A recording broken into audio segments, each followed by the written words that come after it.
ಸುಮೇರು 5ನೇ ತರಗತಿ ಕನ್ನಡ ಭಾಗ 2 ಚಟುವಟಿಕೆ ಸಹಿತ ಅಭ್ಯಾಸ ಪುಸ್ತಕ.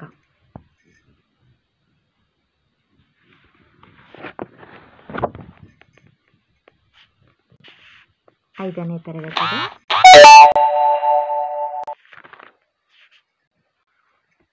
ಮೊದಲನೇದಾಗಿ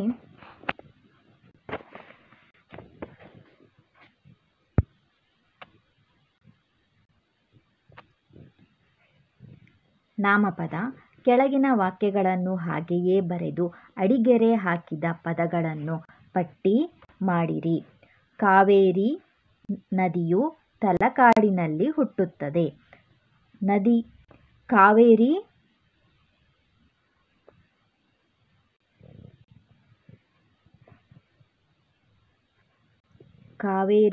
ನದಿಯು ತಲಕಾಡಿನಲ್ಲಿ ಹುಟ್ಟುತ್ತದೆ. ಅಡಿಗೆರೆ ಹಾಕಿದ ಪದವನ್ನು ಏನು ಮಾಡಬೇಕು? ಪದಗಳನ್ನು ಪಟ್ಟಿ ಮಾಡಬೇಕು. ಇಲ್ಲಿ ಅಡಿಗೆರೆ ಇಲ್ಲಿ ಏನು ಕೊಟ್ಟಿದ್ದಾರೋ ಅದನ್ನು ಹಾಗೆ ಬರೆದು ಇಲ್ಲಿ ಅಡಿಗೆರೆ ಹಾಕಿರುವ ಪದಗಳನ್ನು ನಾವು ಇಲ್ಲಿ ಕೊಟ್ಟಿರುವ ಜಾಗದಲ್ಲಿ ಬರಿಬೇಕು. ಇಲ್ಲಿ ಯಾವುದು ಅಡಿಗೆರೆ ಹಾಕಿದ್ದಾರೆ? ಮೊದಲನೇದಲ್ಲಿ ನದಿ, ಎರಡನೇದರಲ್ಲಿ ದೇಶ, ಮೂರನೇದರಲ್ಲಿ ಪಟ್ಟಣ, ನಾಲ್ಕನೇದರಲ್ಲಿ ಮಹಿಳೆ, ಐದನೇದರಲ್ಲಿ ಪರ್ವತ. ಇವೆಲ್ಲವೂ ನಾವು ಇಲ್ಲಿ ಬರಿಬೇಕು. ನದಿ, ದೇಶ, ಪಟ್ಟಣ, ಮಹಿಳೆ, ಪರ್ವತ.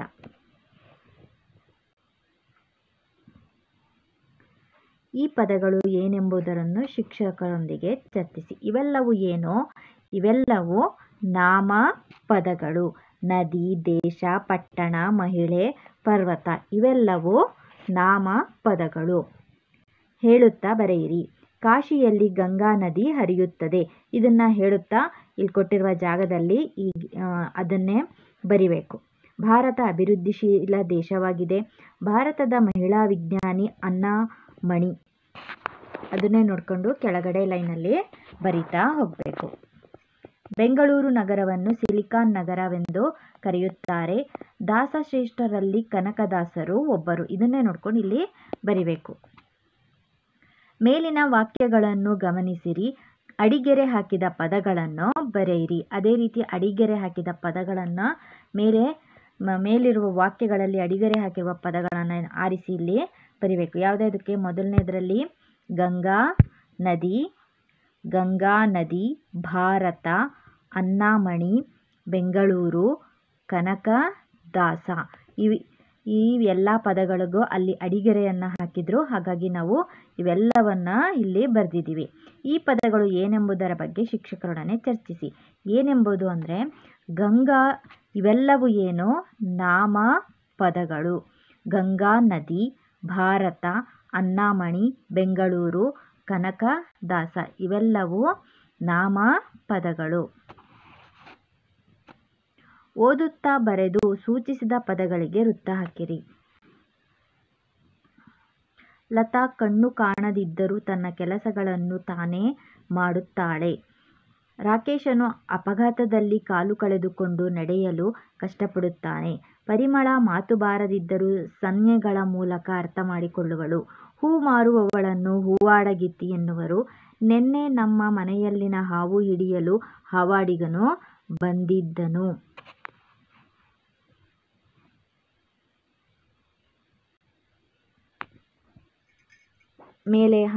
ಮೇಲಿನ ವಾಕ್ಯಗಳಲ್ಲಿ ಅಡಿಗೆರೆ ಹಾಕಿರುವ ಪದಗಳನ್ನು ಇಲ್ಲಿ ಆರಿಸಿ ಬರಿಬೇಕು. ಮೊದಲನೇದು ಕಣ್ಣು, ನಡೆಯಲು, ಮಾತು, ಹೂವಾಡಗಿತ್ತಿ, ಹಾವಾಡಿಗ. ಇವೆಲ್ಲವೂ ಏನು? ಅಡಿಗೆರೆ ಹಾಕಿರುವ ಪದಗಳು. ಇವೆಲ್ಲವೂ ಅನ್ವರ್ಥ ನಾಮಗಳು. ಅವರು ಹೇಗಿದ್ದಾರೋ, ಒಬ್ಬರು ಹೇಗಿದ್ದಾರೋ, ಮಾತು ಬಾರದವನಿಗೆ ಏನಂತ ಕರಿತೀವಿ? ಮೂಕ ಅಂತೀವಿ. ಅದು ಅವನಿಗೆ ಅನ್ವರ್ಥವಾಗುವಂತಹ ಹೆಸರಾಗಿರುತ್ತೆ. ಹಾಗಾಗಿ ಅದು ಅನ್ವರ್ಥ ನಾಮ. ಕುಂಟನಿಗೆ ಕುಂಟ ಅಂತ ಕರೆದ್ರೆ ಅದು ಅನ್ವರ್ಥ ನಾಮ. ಹೂವಾಡಗಿತ್ತಿ, ಅವಳು ಹೂವನ್ನು ಮಾರ್ತಾಳೆ. ಹಾಗಾಗಿ ಅವಳಿಗೆ ಹೂವಾಡಗಿತ್ತಿ, ಅವಳಿಗೆ ಅದು ಅನ್ವರ್ಥ ನಾಮವಾಗಿರುತ್ತೆ. ಹಾವಾಡಿಗನು ಅಷ್ಟೇ, ಅವನಿಗೆ ಅದು ಅನ್ವರ್ಥ ನಾಮ.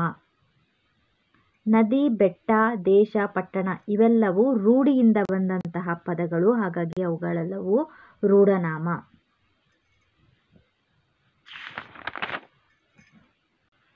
ರೂಢನಾಮ, ಅಂಕಿತನಾಮ, ಅನ್ವರ್ಥನಾಮ. ಮುಂದೆ ನೆಕ್ಸ್ಟ್ ಪೇಜಲ್ಲಿದೆ, ಅದರ ಬಗ್ಗೆ ತಿಳಿಯೋಣ.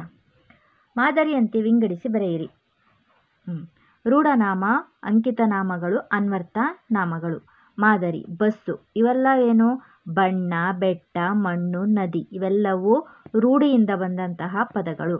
ಅಂಕಿತನಾಮ, ಗುರುರಾಜ, ಕೆಂಪು ಮಣ್ಣು, ಹಸಿರು ಬಣ್ಣ, ದುರ್ಗ, ತುಂಗಾ ನದಿ ಇವು ಅಂಕಿತನಾಮಗಳು.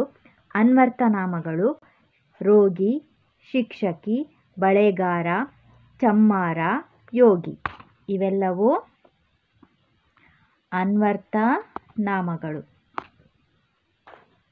ಇದು ಶಿಕ್ಷಕಿ, ಬಳೆಗಾರ, ಚಮ್ಮಾರ, ಯೋಗಿ. ಹಕ್ಕಿಗೆ ವಿಂಗಡಿಸಲು ಸಹಾಯ ಮಾಡಿ. ಇಲ್ಲಿ ಕೆಲವೊಂದು ಪದಗಳನ್ನು ಕೊಟ್ಟಿದ್ದಾರೆ. ಅವುಗಳನ್ನು ನಾವು ಸರಿಯಾದ ಬಾಕ್ಸಿಗೆ ಬರಿಬೇಕು. ರೂಢನಾಮ, ಅಂಕಿತನಾಮ, ಅನ್ವರ್ಥನಾಮ. ಮೊದಲನೇದು ರೂಢನಾಮ, ಹೆಂಗಸು.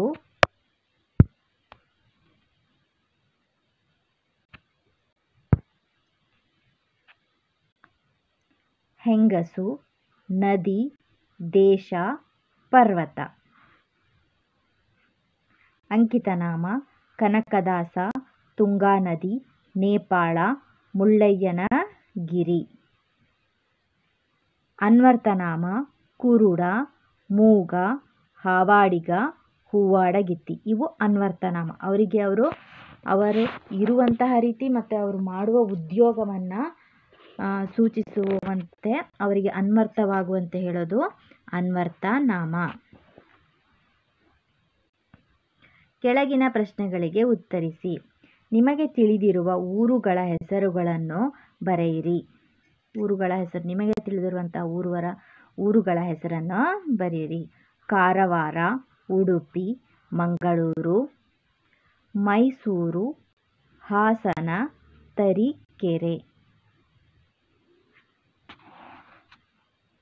ನಿಮಗೆ ತಿಳಿದಿರುವ ನದಿಗಳ ಹೆಸರುಗಳನ್ನು ಬರೆಯಿರಿ. ಗಂಗಾ, ಯಮುನಾ, ಸರಸ್ವತಿ, ಕಾವೇರಿ, ಕೃಷ್ಣ, ಶರಾವತಿ.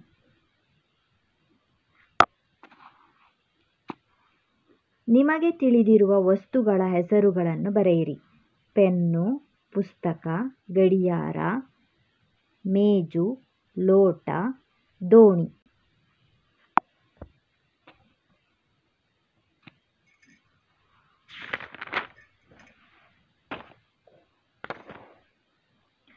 ಈಗ ನಾಮಪದಗಳ ಬಗ್ಗೆ ತಿಳ್ಕೊಂಡ್ವಿ. ನಾಮಪದ ಅಂದರೆ ಹೆಸರು. ಈಗ ಗುಣವಾಚಕ, ಗುಣ. ಕೆಳಗಿನ ವಾಕ್ಯಗಳಲ್ಲಿ ಅಡಿಗೆರೆ ಎಳೆದ ಪದಗಳನ್ನು ಆರಿಸಿ ಬರೆ. ಅವನು ಬಿಳಿಯ ಕೊಡೆ ಹಿಡಿದಿದ್ದಾನೆ. ಇದರಲ್ಲಿ ಅಡಿಗೆರೆ ಎಳೆದಿರುವುದು ಬಿಳಿ, ಅದನ್ನು ಇಲ್ಲಿ ಬರಿಬೇಕು, ಬಿಳಿ. ನಮ್ಮ ಮನೆಯ ಆಕಳ ಕರುವು ಸಣ್ಣದು. ಇದು ಸಣ್ಣ ಅಂತ ಬರಿಬೇಕು, ಅಡಿಗೆರೆ ಹಾಕಿರೋದು ಸಣ್ಣ. ಮೆಟ್ಟಿಲುಗಳು ಕಿರಿದಾಗಿವೆ. ಇಲ್ಲಿ ಕಿರಿ. ಈ ಪುಸ್ತಕ ತುಂಬಾ ಹಳೆಯದು. ಹೊಲದಲ್ಲಿ ಚಿಗುರು ನಿಂತಿದೆ, ಎಳೆಯ ಪೈರು. ಚಿಗುರಿ ನಿಂತಿದೆ, ಎಳೆಯ ಪೈರು, ಎಳೆಯ. ಕರಿಯ ಹಸು ಕೊಟ್ಟಿಗೆಯಲ್ಲಿ ಮಲಗಿದೆ, ಕರಿಯ.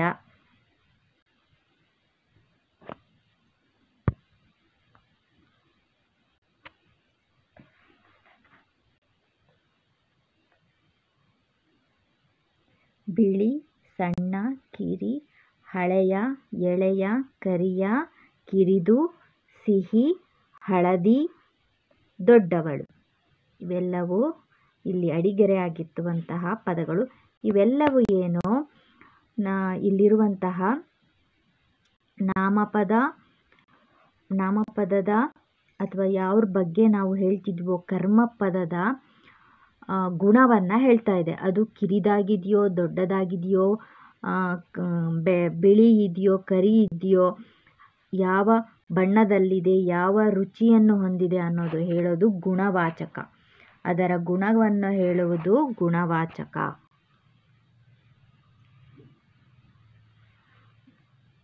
ನೆಕ್ಸ್ಟ್, ಬಿಟ್ಟ ಸ್ಥಳಗಳನ್ನು ಸೂಕ್ತ ಪದಗಳಿಂದ ತುಂಬು. ಹಸಿರು, ಸಿಹಿ, ಮಧುರ, ದೊಡ್ಡದು, ಒಳ್ಳೆಯ. ರಾಧೆಯ ಕಂಠ ಮಧುರವಾಗಿದೆ. ಮಾವಿನ ಹಣ್ಣು ಸಿಹಿಯಾಗಿದೆ. ಆಲದ ಮರ ದೊಡ್ಡದು. ಎಲೆಯ ಬಣ್ಣ ಹಸಿರು. ಯಾವಾಗಲೂ ಒಳ್ಳೆಯ ಮಾತುಗಳನ್ನು ಆಡು. ವಾಕ್ಯಗಳಲ್ಲಿನ ಗುಣವಾಚಕಗಳಿಗೆ ವೃತ್ತ ಹಾಕಿ ಕೊಟ್ಟಿರುವ ಜಾಗದಲ್ಲಿ ಪಟ್ಟಿ ಮಾಡಿ. ರಮ್ಯಾ ಜಾಣ ಹುಡುಗಿ, ಇಲ್ಲಿ ಜಾಣ. ಜಗದೀಶನು ನೀಲಿ ಅಂಗಿಯನ್ನು ತೊಟ್ಟಿದ್ದಾನೆ, ನೀಲಿ. ಕಾಡಿನಲ್ಲಿ ದೊಡ್ಡ ಆನೆ ವಾಸಿಸುತ್ತಿದೆ, ದೊಡ್ಡ. ಕೆಂಪು ಗುಲಾಬಿಯು ನೋಡಲು ಸುಂದರ, ಕೆಂಪು. ರಫೀಕನದು ದೊಡ್ಡ ಮನೆ, ದೊಡ್ಡ. ವಿವೇಕನಿಗೆ ಅಪಾರ ಬುದ್ಧಿವಂತಿಕೆ ಇದೆ, ಅಪಾರ. ಅವರಿಗೆ ಹಸಿರು ಬಣ್ಣ ಇಷ್ಟ, ಹಸಿರು. ಪುಟ್ಟಿಯು ಕೆಂಪು ಬಂಡೆಯನ್ನು ಕಂಡಳು, ಕೆಂಪು.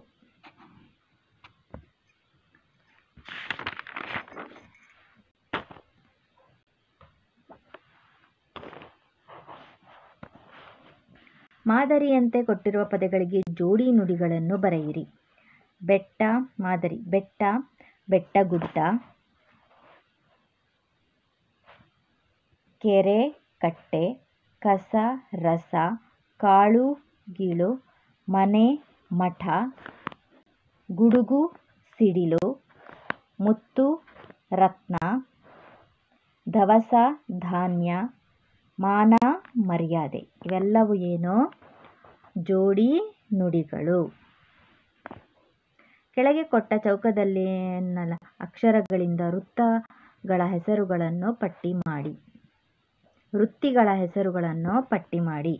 ಇಲ್ಲಿ ಕೆಲವೊಂದು ಅಕ್ಷರ ಕೊಟ್ಟಿದ್ದಾರೆ, ಇದರಲ್ಲಿ ಬರುವಂತಹ ವೃತ್ತಿಗಳ ಹೆಸರನ್ನು ನಾವಿಲ್ಲಿ ಬರಿಬೇಕು. ಮಾದರಿ, ವೈದ್ಯ. ಶಿಕ್ಷಕಿ, ಪೊಲೀಸ್, ರೈತ, ವಕೀಲ, ಚಾಲಕ, ಹಮಾಲಿ. ಇನ್ನು ಕೆಲವೊಂದು ನಿಮಗೆ ಸಿಕ್ಕಿದ್ರೆ ನೀವಿಲ್ಲಿ ಬರಿಬೋದು. ನನಗೆ ಎಷ್ಟು ವೃತ್ತಿಗಳ ಹೆಸರು ಸಿಕ್ಕಿದ್ವೋ ಇಲ್ಲಿ ನಾನಿಲ್ಲಿ ಬರೆದಿದ್ದೀನಿ. ಚಿತ್ರ ನೋಡಿ ಕೆಳಗಿನ ಪದಗಳನ್ನು ಬಿಟ್ಟ ಸ್ಥಳದಲ್ಲಿ ಬರೆಯಿರಿ. ಬುದ್ಧಿವಂತ, ಇಂಪಾಗಿ, ಸುಂದರವಾದ, ಚೆನ್ನಾಗಿ.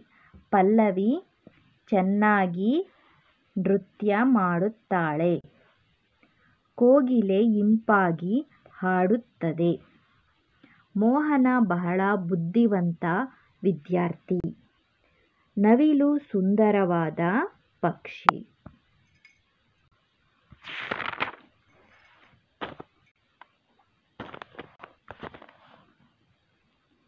ಮಾದರಿಯಂತೆ ಕೂಡಿಸಿ ಬರೆಯಿರಿ. ನಿನ್ನ ಪ್ಲಸ್ ಅಲ್ಲಿ, ನಿನ್ನಲ್ಲಿ. ನೋಡು ಪ್ಲಸ್ ಅಲ್ಲಿ, ನೋಡಲ್ಲಿ. ಅಲ್ಲಿ ಪ್ಲಸ್ ಅಲ್ಲಿ, ಅಲ್ಲಲ್ಲಿ. ಮಾತು ಪ್ಲಸ್ ಅನ್ನು, ಮಾತನ್ನು. ಮೇಲೆ ಪ್ಲಸ್ ಇಟ್ಟು, ಮೇಲಿಟ್ಟು. ಒಂದು ಪ್ಲಸ್ ಒಂದು, ಒಂದೊಂದು.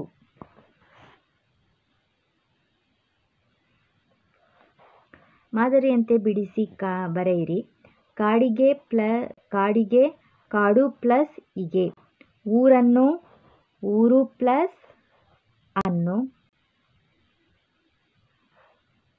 ಬೇರೊಬ್ಬ, ಬೇರೆ ಪ್ಲಸ್ ಒಬ್ಬ. ಮೇಲೇರು, ಮೇಲೆ ಪ್ಲಸ್ ಏರು. ಹಣ್ಣಾಗು, ಹಣ್ಣು ಪ್ಲಸ್ ಆಗು. ನಮ್ಮೂರು, ನಮ್ಮ ಪ್ಲಸ್ ಊರು.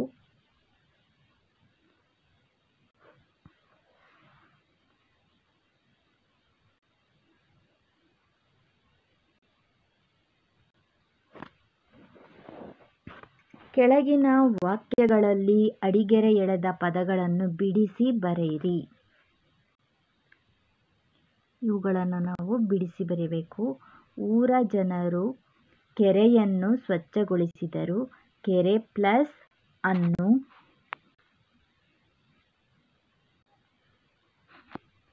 ಅಂತೋನಿಯು ಹಳ್ಳಿಯಿಂದ ಹಸುಗಳನ್ನು ತಂದನು.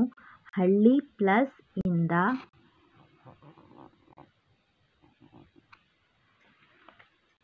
ಇಲ್ಲಿ ಕೆಳಗೆ ಬರೆಯಲಾಗಿದೆ. ಮಾದರಿ ಕೆರೆಯನ್ನು, ಕೆರೆ ಪ್ಲಸ್ ಅನ್ನು. ಹಳ್ಳಿಯಿಂದ, ಹಳ್ಳಿ ಪ್ಲಸ್ ಇಂದ. ಮನೆಯಲ್ಲಿ, ಮನೆ ಪ್ಲಸ್ ಇಲ್ಲಿ. ಪ್ರತಿಯೊಬ್ಬರು, ಪ್ರತಿ ಪ್ಲಸ್ ಒಬ್ಬರು. ಚಳಿಯಲ್ಲಿ, ಚಳಿ ಪ್ಲಸ್ ಇಲ್ಲಿ. ಚಳಿ ಪ್ಲಸ್ ಅಲ್ಲಿ. ಇದು ಇಲ್ಲಿ ಅಲ್ಲ, ಚಳಿ ಪ್ಲಸ್ ಅಲ್ಲಿ, ಚಳಿಯಲ್ಲಿ. ಇದು ಆಗಬೇಕು. ಮನೆಯನ್ನು, ಮನೆ ಪ್ಲಸ್ ಅನ್ನು, ಮನೆಯನ್ನು.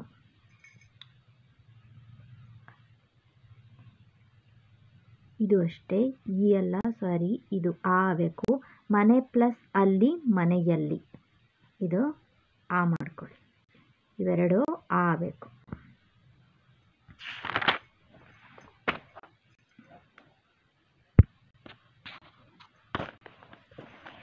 ಇವುಗಳನ್ನು ಕೂಡಿಸಿ ಬರೆಯಿರಿ. ಗೋ ಪ್ಲಸ್ ಅನ್ನು, ಗೋವನ್ನು. ರೋಗ ಪ್ಲಸ್ ಅನ್ನು, ರೋಗವನ್ನು. ಹೊಲ ಪ್ಲಸ್ ಅನ್ನು, ಹೊಲವನ್ನು. ನಾಶ ಪ್ಲಸ್ ಆಗು, ನಾಶವಾಗು. ಜಯ ಪ್ಲಸ್ ಆಗಲಿ, ಜಯವಾಗಲಿ.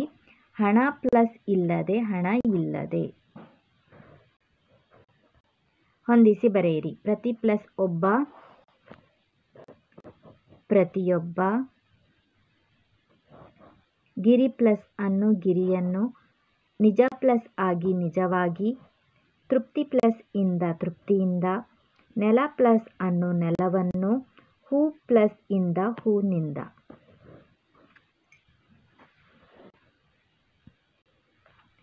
ಕೂಡಿಸಿ ಬರೆಯಿರಿ. ಮಾದರಿ ಕಡೆ ಪ್ಲಸ್ ಕೋಲು, ಕಡೆಗೋಲು. ಮನೆ ಪ್ಲಸ್ ಕೆಲಸ, ಮನೆಗೆಲಸ.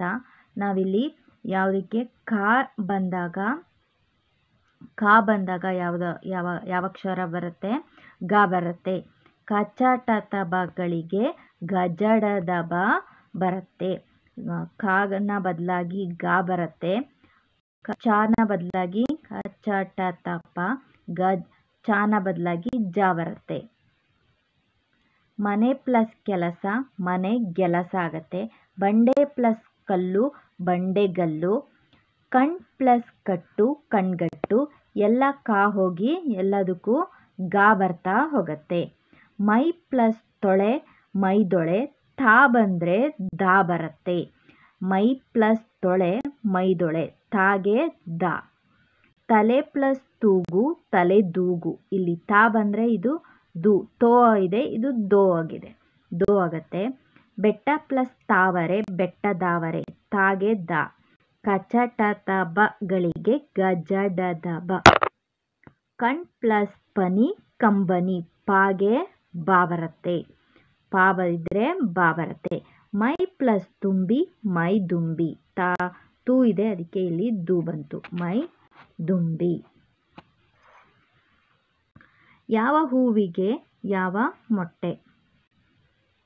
ನಿಲ್ ಪ್ಲಸ್ ತಾಣ, ನಿಲ್ದಾಣ. ತಾಗೆ ದಾ ಬಂದಿದೆ, ನಿಲ್ದಾಣ. ದಾವತ್ ಬಂದಿದೆ. ಹೊಸ ಪ್ಲಸ್ ಕನ್ನಡ, ಹೊಸಗನ್ನಡ. ಕಾಗೆ ಗಾ. ಹುಲ್ಲು ಪ್ಲಸ್ ಗಾವಲು, ಹುಲ್ಲುಗಾವಲು. ಚಳಿ ಪ್ಲಸ್ ಕಾಲ, ಚಳಿಗಾಲ.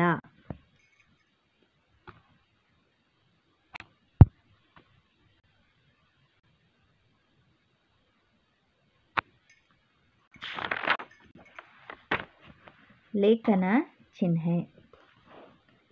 ಲೇಖನ ಚಿಹ್ನೆಗಳು ನಾವು ಪೂರ್ಣವಿರಾಮ ಚಿಹ್ನೆ, ಅರ್ಧವಿರಾಮ ಚಿಹ್ನೆ, ಅಲ್ಪವಿರಾಮ ಚಿಹ್ನೆ, ಪ್ರಶ್ನಾರ್ಥಕ ಚಿಹ್ನೆ, ಭಾವಸೂಚಕ ಚಿಹ್ನೆ, ಉದ್ಧರಣ ಚಿಹ್ನೆ, ಆವರಣ ಚಿಹ್ನೆ, ಸಮಾನಾರ್ಥಕ ಚಿಹ್ನೆ, ವಿವರ ಚಿಹ್ನೆ ಎಲ್ಲವೂ ಇದು ಚಿಹ್ನೆಗಳು. ಲೇಖನ ಚಿಹ್ನೆಗಳನ್ನು ಪುನಃ ಬರೆಯಿರಿ. ಪುನಃ ಅಲ್ಲಿ ನೋಡಿಕೊಂಡು ಇಲ್ಲಿ ಬರಿಬೇಕು.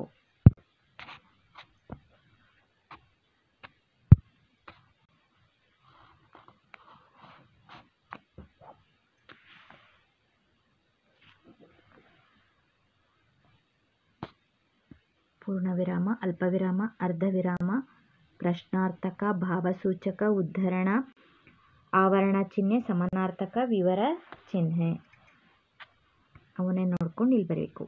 ಕೆಳಗಿನ ವಾಕ್ಯಗಳನ್ನು ಹೇಳುತ್ತಾ ಬರೆಯಿರಿ. ವಾದಿರಾಜರು ಕೀರ್ತನೆಗಳನ್ನು ರಚಿಸಿದ್ದಾರೆ. ಇದನ್ನೇ ನೋಡಿಕೊಂಡು ನಾವಿಲ್ಲಿ ಬರಿತಾ ಹೋಗಬೇಕು. ಕೆಳಗಡೆ ಅದನ್ನೇ ಬರೆದ್ರೆ ಆಯಿತು.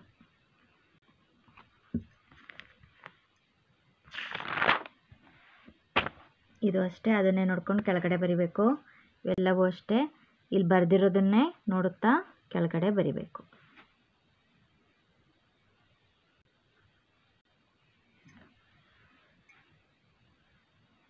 ನಮ್ಮನ್ನು ಮತ್ತೆ ಬರೆಯಿರಿ. ಇದು ಅಷ್ಟೇ, ಇಲ್ಲಿ ನೋಡಿಕೊಂಡು ಮತ್ತೆ ಅದನ್ನೇ ಬರಿಬೇಕು. ಅಲ್ಲೇನಿದೆಯೋ ಹಾಗೆ ಬರಿಬೇಕು. ಎಲ್ಲವೂ ಅಷ್ಟೇ, ಅಲ್ಲಿ ಏನು ಕೊಟ್ಟಿದ್ದಾರೋ ಅದನ್ನೇ ನೀವು ಕೆಳಗಡೆ ಲೈನಲ್ಲಿ ಮೇಲಿಂದ ನೋಡಿಕೊಂಡು ಬರೀರಿ.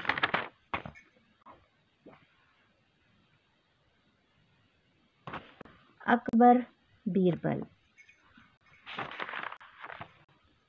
ಅಕ್ಬರ್ ಮತ್ತು ಬೀರ್ಬಲ್ ಕಥೆಯನ್ನು ಓದಿ ಸಂಭಾಷಣೆ ರೂಪದಲ್ಲಿ ಬರೆಯಿರಿ. ಇಲ್ಲೊಂದು ಅಕ್ಬರ್ ಮತ್ತು ಬೀರ್ಬಲ್ ನಡುವೆ ನಡೆಯುವ ಒಂದು ಸಂಭಾಷಣೆಯನ್ನು ಕೊಟ್ಟಿದ್ದಾರೆ. ಚಳಿಗಾಲದ ಒಂದು ದಿನ ಅಕ್ಬರ್ ಮತ್ತು ಬೀರ್ಬಲ್ ಯಾವುದೋ ವಿಷಯ ಕುರಿತು ಮಾತನಾಡುತ್ತಾ ಕೋಟೆಯ ಗೋಡೆಗೆ ಹೊಂದಿದ ಕಾಲುದಾರಿಯಲ್ಲಿ ನಡೆಯುತ್ತಿದ್ದರು. ಚಳಿ ವಿಪರೀತವಾಗಿತ್ತು. ಬಾದುಷಾಹನು ಬೆಚ್ಚನೆಯ ಬಟ್ಟೆ ಧರಿಸಿದ್ದರೂ ನಡುಕ ನಿಲ್ಲುವಂತಿರಲಿಲ್ಲ. ಬೀರ್ಬಲ್, ಈಗ ಚಳಿ ಎಷ್ಟಿರಬಹುದು ಎಂದು ಅಕ್ಬರ್ ಸಹಜವಾಗಿ ಪ್ರಶ್ನಿಸಿದನು. 2 ಮುಷ್ಟಿ ಎಷ್ಟಿದೆ ಮಹಾರಾಜ ಎಂದು ಬೀರ್ಬಲ್ ಉತ್ತರಿಸಿದನು.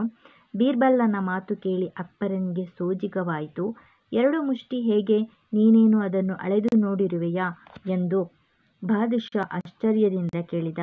ಹುಜೂರ್, ಒಂದಷ್ಟು ಕೆಳಗೆ ನೋಡಿರಿ ಎಂದು ಬೀರ್ಬಲ್ ಸೂಚಿಸಿದಾಗ ಅಕ್ಬರನು ಕೋಟೆಯ ಆಚೆ ದೃಷ್ಟಿ ಬೀರಿದನು. ಕೆಳಗೆ ಕೋಟೆಯ ಆಚೆಯ ರಸ್ತೆಯಲ್ಲಿ ಒಬ್ಬ ಬಡ ಮನುಷ್ಯ 2 ಮುಷ್ಟಿಗಳನ್ನು ತನ್ನ ಪಕ್ಕಕ್ಕೆ ಒತ್ತಿಕೊಂಡು ಕಂಪಿಸುತ್ತಾ ನಡೆದಿದ್ದನು. ಆಗ ಬಾದುಷಾಹನಿಗೆ ಬೀರ್ಬಲನ ಉತ್ತರದ ಪ್ರತ್ಯಕ್ಷ ಪ್ರಮಾಣ ದೊರೆಯಿತು. ಏನಿಲ್ಲಿ ಹೇಳ್ತಿದ್ದಾರೆ ಅಂದರೆ, ಚಳಿಯಾಗ್ತಿದೆ, ನಾವು ಚಳಿಯಾದಾಗ ನಮ್ಮ ಕೈಗಳನ್ನು ಗಟ್ಟಿ ಮುಷ್ಟಿಯಾಗಿ ಕಟ್ಟಿ ಬೆಚ್ಚಗಾಗಬೇಕು ಅಂತ ಹಿಂಗೆ ಅದನ್ನು ಅವನು ನೋಡಿ ಅಷ್ಟು ಚಳಿ ಇದೆ ಅಂದರೆ ನಾವು ನಮ್ಮ ಕೈಗಳನ್ನು ಮುಷ್ಟಿ ಕಟ್ಟಿ ಇಡುವಷ್ಟು ಚಳಿ ಇದೆ ಅನ್ನುವ ಅರ್ಥದಲ್ಲಿ ಅವನು ಹೇಳ್ತಾ ಇದ್ದಾನೆ. ಓದಿರುವ ಕಥೆಯನ್ನು ಸಂಭಾಷಣೆಯ ರೂಪದಲ್ಲಿ ಬರೆಯಿರಿ. ಅಕ್ಬರ್: ಬೀರ್ಬಲ್, ಈಗ ಚಳಿ ಎಷ್ಟಿರಬಹುದು? ಬೀರ್ಬಲ್: 2 ಮುಷ್ಟಿ ಎಷ್ಟಿದೆ ಮಹಾರಾಜ? ಅದಕ್ಕೆ ಅಕ್ಬರ್: 2 ಮುಷ್ಟಿ ಹೇಗೆ, ನೀನೇನು ಅದನ್ನು ಅಳೆದು ನೋಡಿರುವೆಯಾ?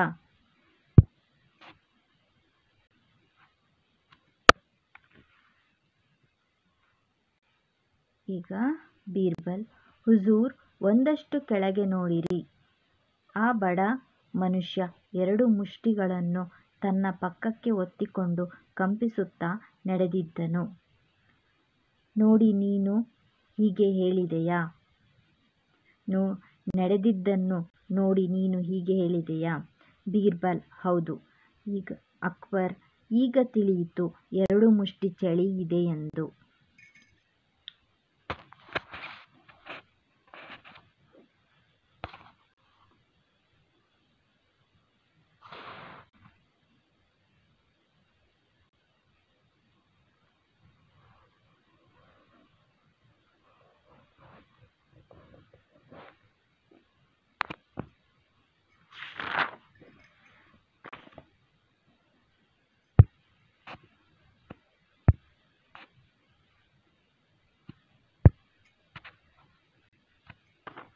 ಕಿರುಪರೀಕ್ಷೆ. ಮಾದರಿಯಂತೆ ಬಿಡಿಸಿ ಬರೆಯಿರಿ. ಜಗತ್ತಿನಾದ್ಯಂತ, ಜಗತ್ತಿನ ಪ್ಲಸ್ ಆದ್ಯಂತ, ರಾಜ್ಯಾದ್ಯಂತ, ರಾಜ್ಯದ ಪ್ಲಸ್ ಆದ್ಯಂತ, ದೇಶದಾದ್ಯಂತ, ದೇಶದ ಪ್ಲಸ್ ಆದ್ಯಂತ, ತಾಲೂಕಿನಾದ್ಯಂತ, ತಾಲೂಕಿನ ಪ್ಲಸ್ ಆದ್ಯಂತ, ಜಿಲ್ಲೆಯಾದ್ಯಂತ, ಜಿಲ್ಲೆಯ ಪ್ಲಸ್ ಆದ್ಯಂತ, ರಾಷ್ಟ್ರಾದ್ಯಂತ, ರಾಷ್ಟ್ರದ ಪ್ಲಸ್ ಆದ್ಯಂತ. ಕತ್ತಲೆಯಲ್ಲಿ ಪ್ಲಸ್ ಕತ್ತಲೆ ಪ್ಲಸ್ ಅಲ್ಲಿ ಕತ್ತಲೆಯಲ್ಲಿ. ಬಲೆಯಲ್ಲಿ ಬಲೆ ಪ್ಲಸ್ ಅಲ್ಲಿ ಬಲೆಯಲ್ಲಿ. ಮಳೆ ಪ್ಲಸ್ ಅಲ್ಲಿ ಮಳೆಯಲ್ಲಿ. ಬೇಸಿಗೆ ಪ್ಲಸ್ ಅಲ್ಲಿ ಬೇಸಿಗೆಯಲ್ಲಿ. ಬಿಡಿಸಿ ಬರೆದಾಗ ಆ ಬರುತ್ತೆ. ಯಾ ಹೋಗಿ ಆ ಬರುತ್ತೆ. ತಲೆದೂಗು, ತಲೆ ಪ್ಲಸ್ ತೂಗು, ಮೈದೊಳೆ, ಮೈ ಪ್ಲಸ್ ತೊಳೆ, ಕಂಗೆಟ್ಟು, ಕಣ್ ಪ್ಲಸ್ ಕಟ್ಟು, ಮನೆಗೆಲಸ, ಮನೆ ಪ್ಲಸ್ ಕೆಲಸ, ಕಂಬನಿ, ಕಣ್ ಪ್ಲಸ್ ಬನಿ.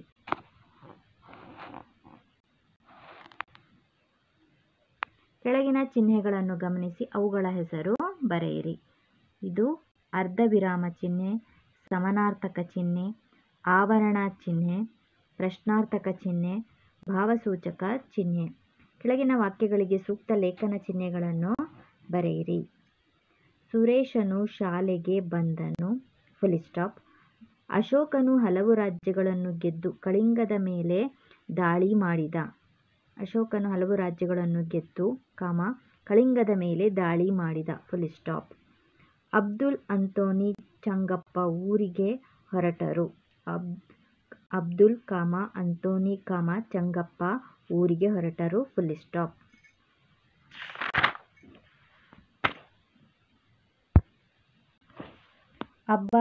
ಹಬ್ಬ ಆಶ್ಚರ್ಯಸೂಚಕ. ಈ ನವಿಲು ಸುಂದರವಾಗಿದೆ. ನಿನ್ನ ತಂದೆಯ ಹೆಸರೇನು? ಏನು ಕೆಲಸ ಮಾಡುತ್ತಿದ್ದಾರೆ? ನಿನ್ನ ತಂದೆಯ ಹೆಸರೇನು? ? ಏನು ಕೆಲಸ ಮಾಡುತ್ತಿದ್ದಾರೆ? ? ನಾನು ಪೇಟೆಗೆ ಹೋಗುತ್ತೇನೆ ಎಂದು ಮಾಲಿನಿ ಹೇಳಿದಳು. ನಾನು ಪೇಟೆಗೆ ಹೋಗುತ್ತೇನೆ ಎಂದು ಮಾಲಿನಿ ಹೇಳಿದಳು. Full stop. ಕೆಳಗಿನ ಪದಗಳನ್ನು ಗಮನಿಸಿ ಅವುಗಳನ್ನು ಒಳಗೊಂಡ ನಿಮ್ಮ ಕಲ್ಪನೆಯ ಕತೆ ಬರೆಯಿರಿ. ಇಲ್ಲೊಂದು ಕತೆ ಬರೆಯಿರಿ. ಶಾಲೆಯ ವತಿಯಿಂದ ಬಾಲಕ ಬಾಲಕಿಯರನ್ನು ಪ್ರವಾಸಕ್ಕೆ ಕರೆದುಕೊಂಡು ಹೋದರು. ಮಕ್ಕಳೆಲ್ಲರೂ ಮರ, ಬೆಟ್ಟ, ಗುಡ್ಡ, ನದಿಯ ತೀರದಲ್ಲಿ ಆಟವಾಡಿದರು ಹಾಗೂ ಎಲ್ಲರೂ ಗಾಳಿಪಟವನ್ನು ಹಾರಿಸಿದರು. ಸಂಜೆ ಹಕ್ಕಿಗಳ ಚಿಲಿಪಿಲಿ ಹಾಗೂ ಸೂರ್ಯಾಸ್ತಮಾನವನ್ನು ನೋಡಿ ಎಲ್ಲರೂ ಹಿಂದಿರುಗಿದರು.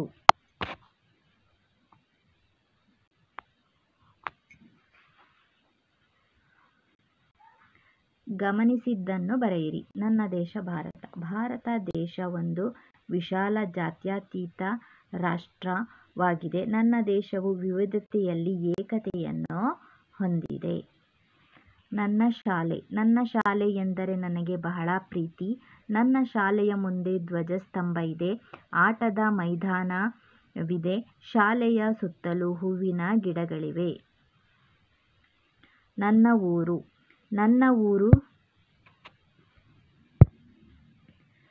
ಊರು ಶಿವಮೊಗ್ಗ. ಶಿವಮೊಗ್ಗದಲ್ಲಿ ಜಗತ್ಪ್ರಸಿದ್ಧವಾದ ಜೋಗ ಜಲಪಾತವಿದೆ. ಶಿವಮೊಗ್ಗವು ಒಂದು ಮಲೆನಾಡು ಜಿಲ್ಲೆಯಾಗಿದೆ. ಇಲ್ಲಿ ಅಡಿಕೆ, ತೆಂಗು, ಬಾಳೆ ಪ್ರಮುಖ ಬೆಳೆಗಳಾಗಿವೆ. ನೀವು ನಿಮ್ಮ ಊರಿನ ಹೆಸರನ್ನು ಬರೆದು ಅಲ್ಲಿಯ ವಿಶೇಷತೆಯನ್ನ ಬರೆಯಿರಿ.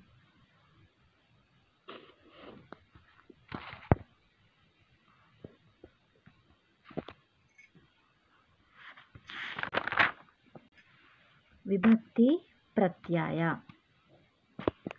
ಪ್ರಥಮವು ದ್ವಿತೀಯ ಅನ್ನೋ, ತೃತೀಯ ಇಂದ, ಚತುರ್ಥಿ ಗೆ, ಪಂಚಮಿ ದೆಸೆಯಿಂದ, ಷಷ್ಠಿ ಸಪ್ತಮಿ ಅಲ್ಲಿ. ಓದುತ್ತಾ ಬರೆಯಿರಿ. ಇದನ್ನ ಇಲ್ಲೇನು ಕೊಟ್ಟಿದ್ದಾರೋ ಅದನ್ನ ಓದುತ್ತಾ ಬರಿಬೇಕು. ಅರಸ ಪ್ಲಸ್ ಅರಸನು, ಅರಸ ಪ್ಲಸ್ ಅನ್ನು ಅರಸನನ್ನು. ಸೇಮ್ ಇಲ್ಲೇನು ಕೊಟ್ಟಿದ್ದಾರೋ ಅದನ್ನೇ ನೀವು ಬರೀರಿ.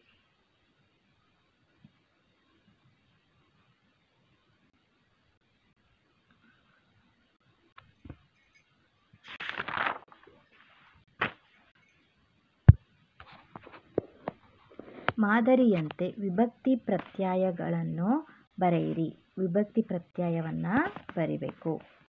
ಜನ ಪ್ಲಸ್ ಅನ್ನು ಜನರನ್ನು, ಜನ ಪ್ಲಸ್ ಜನ ಇಂದ ಜನರಿಂದ, ಜನರಿಗೆ, ಜನರ ದೆಸೆಯಿಂದ, ಜನರ, ಜನರಲ್ಲಿ, ಜನರೇ. ಇಲ್ಲಿ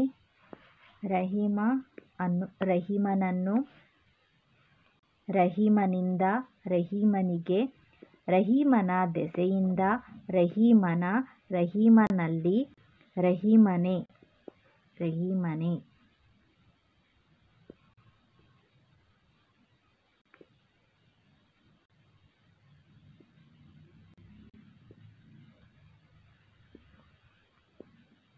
ಕ್ರಮವಾಗಿ ಊನಿಂದ ಎವರೆಗೆ ಪ್ರತ್ಯಯಗಳನ್ನು ಬರೆದು ನಂತರ ಪದಗಳನ್ನು ರಚಿಸಿ.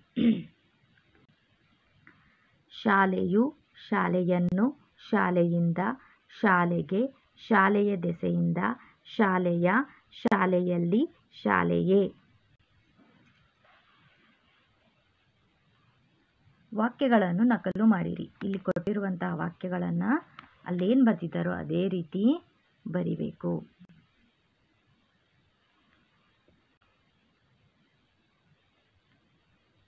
ವಿಭಕ್ತಿ ಪ್ರತ್ಯಯಗಳನ್ನು ಬರಿಬೇಕು. ಮೇಲ್ಗಡೆ ಅಡಿಗೆರೆ ಹಾಕಿರೋ ಪದಗಳನ್ನು ನಾವಿಲ್ಲಿ ಬರಿಬೇಕು. ರೈತನು, ರೈತನನ್ನು, ರೈತನಿಂದ, ರೈತನಿಗೆ, ರೈತನ ದೆಸೆಯಿಂದ, ರೈತನ, ರೈತನಲ್ಲಿ.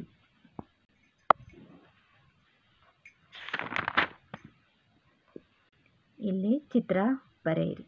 ಮರಗಳು, ಶಾಲೆ, ರಸ್ತೆ, ಮನೆಗಳು, ಆಸ್ಪತ್ರೆ, ಬಸ್ಸು ನಿಲ್ದಾಣ ಇವೆಲ್ಲವನ್ನು ಇರುವಂತೆ ನೀವು ಇಲ್ಲಿ ಒಂದು ಚಿತ್ರವನ್ನು ಬರಿಬೇಕು.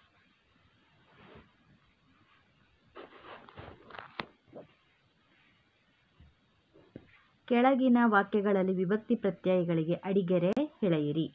ವಿಭಕ್ತಿ ಪ್ರತ್ಯಯಕ್ಕೆ ಅಡಿಗೆರೆಯನ್ನು ಎಳೆಬೇಕು. ಇಲ್ಲಿ ಮೊದಲನೇದರಲ್ಲಿ ಗೌರಿಯು, ಇದಕ್ಕೆ ಅಡಿಗೆರೆ.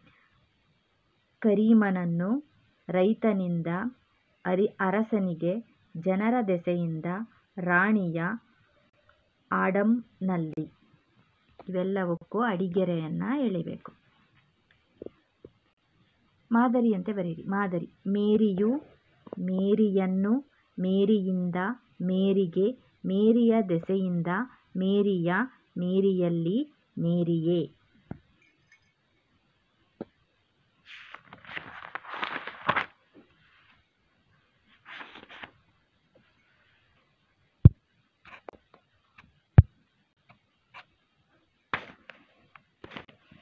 ಕೊಟ್ಟಿರುವ ಪದಗಳಿಗೆ ವಿಭಕ್ತಿ ಪ್ರತ್ಯಯಗಳನ್ನು ಸೇರಿಸಿ ಬರೆಯಿರಿ.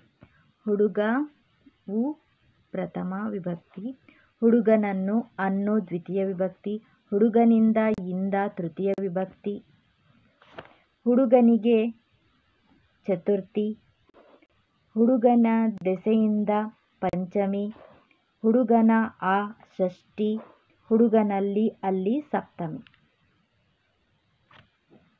ಇದೇ ರೀತಿ ಬರಿಬೇಕು.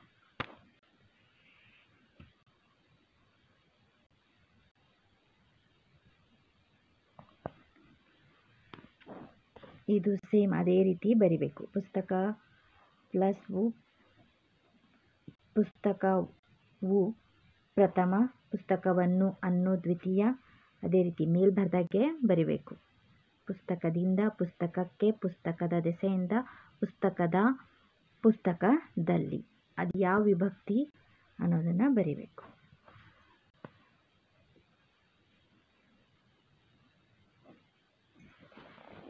ನೆಕ್ಸ್ಟ್ ವಿರುದ್ಧ ಪದಗಳು.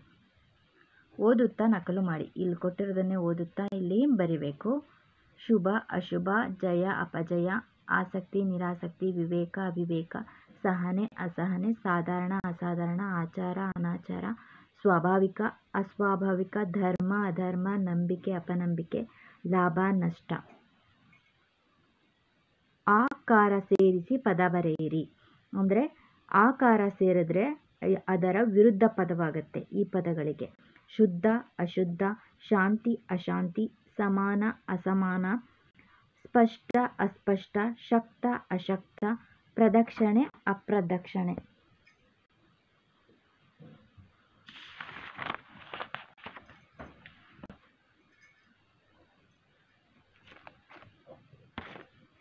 ವಿರುದ್ಧಾರ್ಥಕ ಪದಗಳನ್ನು ವಿಂಗಡಿಸಿ ಬರೆಯಿರಿ.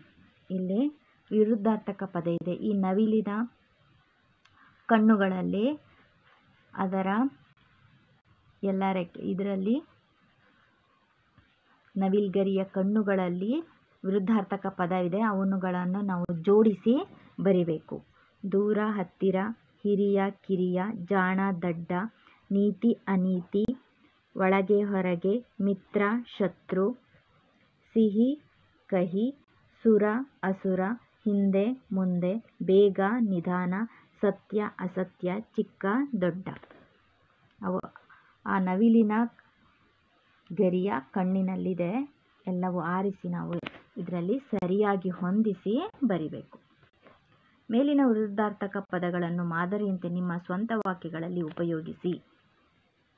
ಅದನ್ನು ನಾವು ಸ್ವಂತ ವಾಕ್ಯದಲ್ಲಿ ಈಗ ಬರಿಬೇಕು.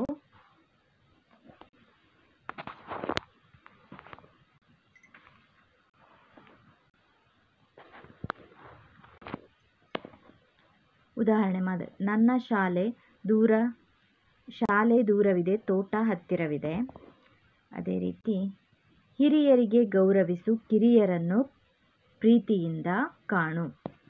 ಆ ವಿರುದ್ಧಾರ್ಥಕ ಪದಗಳನ್ನು ಇರುವಂತೆ ಒಂದು ವಾಕ್ಯವನ್ನು ನಾವು ರಚಿಸಬೇಕು. ಹಿರಿಯರಿಗೆ ಗೌರವಿಸು, ಕಿರಿಯರನ್ನು ಪ್ರೀತಿಯಿಂದ ಕಾಣು. ಶಾಲೆಯ ಹಿಂದೆ ಹೂತೋಟ ಇದೆ, ಮುಂದೆ ಧ್ವಜಸ್ತಂಭ ಇದೆ. ಇರುವೆ ಚಿಕ್ಕದಾಗಿದೆ, ಆನೆ ದೊಡ್ಡದಾಗಿದೆ. ಯುಗಾದಿ ಹಬ್ಬದಂದು ಸಿಹಿಯಾದ ಬೆಲ್ಲ, ಕಹಿಯಾದ ಬೇವು ತಿನ್ನುತ್ತೇವೆ. ಶತ್ರುಗಳನ್ನು ಮಿತ್ರರಂತೆ ಕಾಣಬೇಕು. ಒಳಗೆ ಬರುವಾಗ ಕಾಲು ತೊಳೆದು ಬರಬೇಕು. ಹೊರಗೆ ಹೋಗುವಾಗ ಹೇಳಿ ಹೋಗಬೇಕು. ಜಾಣನಿಗೆ ಮಾತಿನ ಪೆಟ್ಟು, ದಡ್ಡನಿಗೆ ದೊಣ್ಣೆ ಪೆಟ್ಟು. ಇದೇ ರೀತಿ ಇನ್ನೂ ಕೆಲವು. ನನ್ನ ಶಾಲೆಯು ನನ್ನ ಮನೆಗೆ ಹತ್ತಿರವಾಗಿದೆ, ಆಸ್ಪತ್ರೆ ದೂರದಲ್ಲಿದೆ.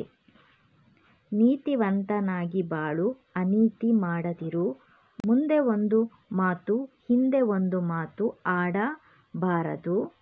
ಜವಾಬ್ದಾರಿಯುತ ಪ್ರಜೆಯಾಗು, ಬೇಜವಾಬ್ದಾರಿಯಾಗಬೇಡ. ಉಪಕಾರ ಮಾಡಿದವರಿಗೆ ಅಪಕಾರ ಮಾಡಬೇಡ. ಇವೆಲ್ಲವೂ ಒಂದೇ ವಾಕ್ಯದಲ್ಲಿ ವಿರುದ್ಧ ಪದಗಳು ಬಂದಿದೆ.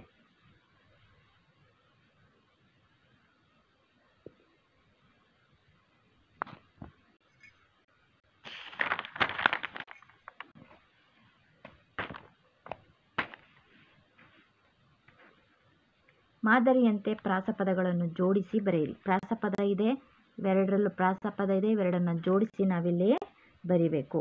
ಕನಸು ಮನಸ್ಸು, ಮರಳು ಅರಳು, ಹಗ್ಗ ಮಗ್ಗ, ಕಾಡು ನಾಡು, ಉಳಿಸು ಗಳಿಸು, ಜಾತೆ ಮಾತೆ, ಕರುಳು ಇರುಳು, ನೀತಿ ಪ್ರೀತಿ, ಗಣ ಹಣ. ನೆಕ್ಸ್ಟ್ ಕಿರು ಪರೀಕ್ಷೆ. ಈಗ ಏನು ಓದಿದ್ವೋ ಅದರನ್ನೇ ಬಗ್ಗೆ ಈಗ ಚಿಕ್ಕದಾದೊಂದು ಪರೀಕ್ಷೆ. ಪ್ರಥಮವು ನಾವು ಇದನ್ನು ಹೊಂದಿಸಿ ಬರಿಬೇಕು. ಪ್ರಥಮಕ್ಕೆ ಪ್ರಥಮವು, ದ್ವಿತೀಯ ಅನ್ನು, ತೃತೀಯ ಇಂದ, ಚತುರ್ಥಿ ಇಗೆ ಕೆಗೆ, ಪಂಚಮಿ ದೆಸೆಯಿಂದ, ಷಷ್ಠಿ ಸಪ್ತಮಿ ಅಲ್ಲಿ.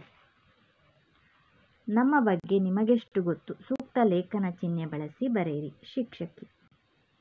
ಮಕ್ಕಳಿಗೆ ಆಟವಾಡಿಸುತ್ತಾ ಪಾಠ ಹೇಳಿಕೊಡುವವರು, ತಪ್ಪು ಮಾಡಿದಾಗ ತಿದ್ದಿ ಬುದ್ಧಿ ಹೇಳುವವರು, ನೀತಿ ಕಥೆಗಳನ್ನು ಹೇಳಿ ನ್ಯಾಯ ಮಾರ್ಗ ತೋರಿಸುವವರು, ಪ್ರಶ್ನೆಗೆ ಉತ್ತರ ಹೇಳುವವರು ಶಿಕ್ಷಕರು.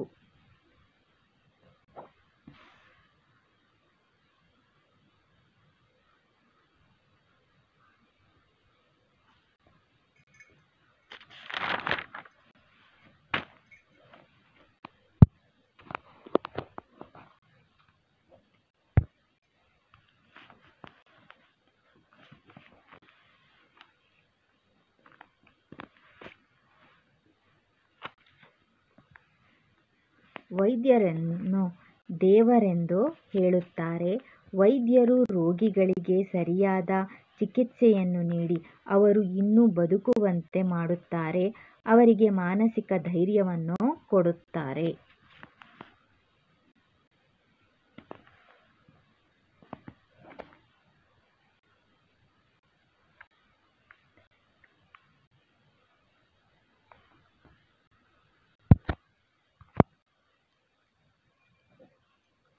ವೈದ್ಯರು ದೇವರೆಂದು ಹೇಳುತ್ತಾರೆ. ವೈದ್ಯರು ರೋಗಿಗಳಿಗೆ ಸರಿಯಾದ ಚಿಕಿತ್ಸೆಯನ್ನು ನೀಡಿ ಅವರು ಇನ್ನೂ ಬದುಕುವಂತೆ ಮಾಡುತ್ತಾರೆ. ಅವರಿಗೆ ಮಾನಸಿಕ ಧೈರ್ಯವನ್ನು ಕೊಡುತ್ತಾರೆ. ಪೋಸ್ಟ್ ಮ್ಯಾನ್ ದೂರದ ನಮ್ಮ ಸಂಬಂಧಿಕರು, ಸ್ನೇಹಿತರಿಗೆ ನಾವು ಬರೆದ ಕಾಗದವನ್ನು ತಲುಪಿಸಿ ನಮಗೆ ಸಹಾಯ ಮಾಡುತ್ತಾರೆ. ನಿಮಗೆ ತಿಳಿದಿರುವ ವಿರುದ್ಧ ಪದಗಳನ್ನು ಬರೆಯಿರಿ. ಮೇಲೆ ಕೆಳಗೆ, ಹಗಲು ರಾತ್ರಿ, ಧರ್ಮ ಅಧರ್ಮ, ಸದುಪಯೋಗ ದುರುಪಯೋಗ, ಉತ್ತಮ ಅಧಮ, ಸುಖ ದುಃಖ, ಆದಿ ಅಂತ್ಯ, ಉದಯ ಅಸ್ತಮ. ಈಗ ಕಾಲಗಳು. ಮಾದರಿಯಂತೆ ಬರೆಯಿರಿ. ಮಾದರಿ: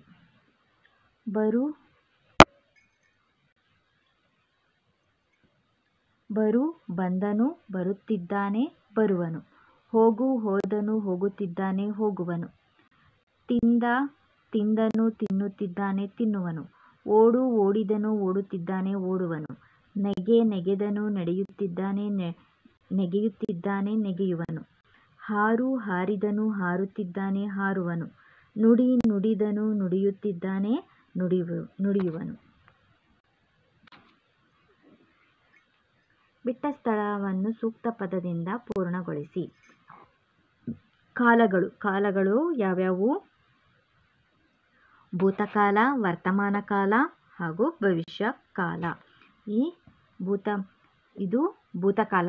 ನುಡಿದನು ಭೂತಕಾಲ, ನುಡಿಯುತ್ತಿದ್ದಾನೆ ವರ್ತಮಾನ ಕಾಲ, ನುಡಿಯುವನು ಭವಿಷ್ಯ ಕಾಲ. ನುಡಿದನು ಅಂದರೆ ಇದು ನುಡಿದಾಗಿದೆ, ಹೇಳಾಗಿದೆ, ಆಗೋಗಿರೋದು ಭೂತಕಾಲ. ನುಡಿಯುತ್ತಿದ್ದಾನೆ, ಈಗ ಪ್ರೆಸೆಂಟ್ ಅವನು ಹೇಳ್ತಾ ಇದ್ದಾನೆ, ಹಾಗಾಗಿ ಅದು ವರ್ತಮಾನ.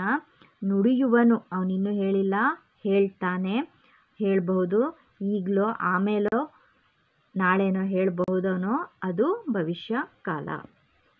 ಬಿಟ್ಟ ಸ್ಥಳವನ್ನು ಸೂಕ್ತ ಪದದಿಂದ ಪೂರ್ಣಗೊಳಿಸಿ. ನಾನು ಊರಿನಿಂದ ನೆನ್ನೆ ಬಂದೆನು. ಅವನು ಬೆಂಗಳೂರಿಗೆ ನಾಳೆ ಹೋಗುವನು.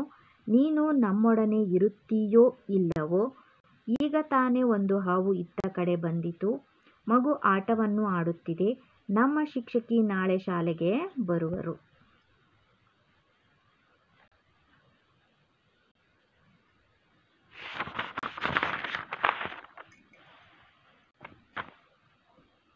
ಮಾದರಿಯಂತೆ ವಾಕ್ಯಗಳನ್ನು ರಚಿಸಿ. ಕವನ ನೀರನ್ನು ಕುಡಿದಳು. ಇದೇ ರೀತಿ ಬರೀಬೇಕು.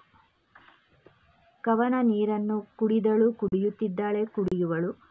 ಜಾಫರ್ ಕಥೆಯನ್ನು ಹೇಳಿದನು, ಹೇಳುತ್ತಿದ್ದಾನೆ, ಹೇಳುವನು. ಥಾಮಸ್ ಬೆಂಗಳೂರಿನಿಂದ ಬಂದನು, ಬರುತ್ತಿದ್ದಾನೆ, ಬರುವನು. ಸುಹಾನ್ ಹಾಡನ್ನು ಹಾಡಿದಳು. ಸುಹಾನ ಹಾಡನ್ನು ಹಾಡಿದಳು, ಹಾಡುತ್ತಿದ್ದಾಳೆ, ಹಾಡುವಳು. ಅದೇ ರೀತಿ ಮಾದರಿಯಂತೆ ನಾವು ಬರಿಬೇಕು. ಜಾಫರ್ ಕಥೆಯನ್ನು ಹೇಳಿದನು. ಜಾಫರ್ ಕಥೆಯನ್ನು ಹೇಳುತ್ತಿದ್ದಾನೆ, ಜಾಫರ್ ಕಥೆಯನ್ನು ಹೇಳುವನು. ಥಾಮಸ್ ಬೆಂಗಳೂರಿನಿಂದ ಬಂದನು. ಥಾಮಸ್ ಬೆಂಗಳೂರಿನಿಂದ ಬರುತ್ತಿದ್ದಾನೆ. ಥಾಮಸ್ ಬೆಂಗಳೂರಿನಿಂದ ಬರುವನು. ಸುಹಾನ ಹಾಡನ್ನು ಹಾಡಿದಳು. ಸುಹಾನ ಹಾಡನ್ನು ಹಾಡುತ್ತಿದ್ದಾಳೆ. ಸುಹಾನ ಹಾಡನ್ನು ಹಾಡುವಳು. ಹೊಂದಿಸಿ ಬರೆಯಿರಿ. ಸೀತೆ ಬರುತ್ತಾಳೆ. ಕುದುರೆ ಓಡುತ್ತಿದೆ. ನಾವು ಹೋಗುತ್ತೇವೆ. ಮಗು ಆಡುತ್ತಿದೆ. ಜನರು ಸೇರಿದ್ದಾರೆ.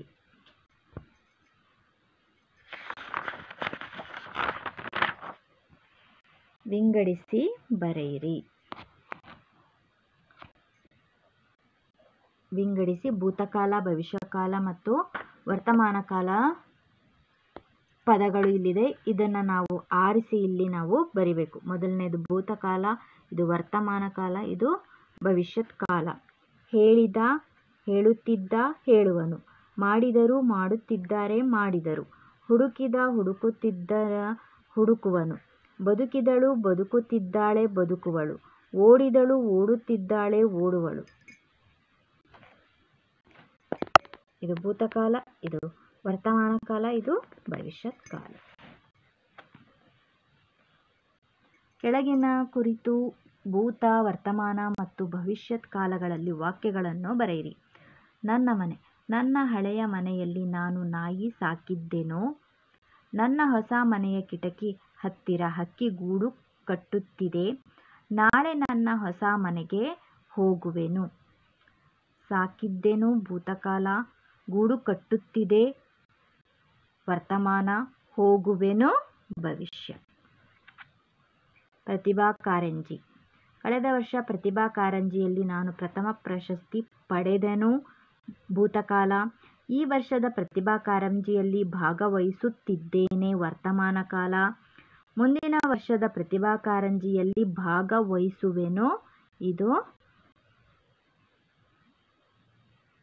ಭವಿಷ್ಯಕಾಲ. ಈ ವರ್ಷದ ಪ್ರತಿಭಾ ಕಾರಂಜಿಯಲ್ಲಿ ಭಾಗವಹಿಸುತ್ತಿದ್ದೇನೆ ವರ್ತಮಾನ. ಭಾಗವಹಿಸುವೆನು ಭವಿಷ್ಯಕಾಲ. ಭಾಗವಹಿಸಿದೆನು ಅದು ಭೂತಕಾಲ. ಕ್ಷೀರಭಾಗ್ಯ. ನಾನು ಶಾಲೆಗೆ ಹೋಗುವಾಗ ಕ್ಷೀರಭಾಗ್ಯ ಇರಲಿಲ್ಲ, ಆಗ ಇರಲಿಲ್ಲ, ಅದು ಭೂತಕಾಲ. ಇಂದಿನ ಮಕ್ಕಳಿಗೆ ಕ್ಷೀರಭಾಗ್ಯ ಲಭಿಸಿದೆ ವರ್ತಮಾನ. ಮುಂದೆ ಬರುವ ಮಕ್ಕಳಿಗೂ ಇದು ಹೀಗೆ ಮುಂದುವರೆಯಲಿ ಭವಿಷ್ಯ.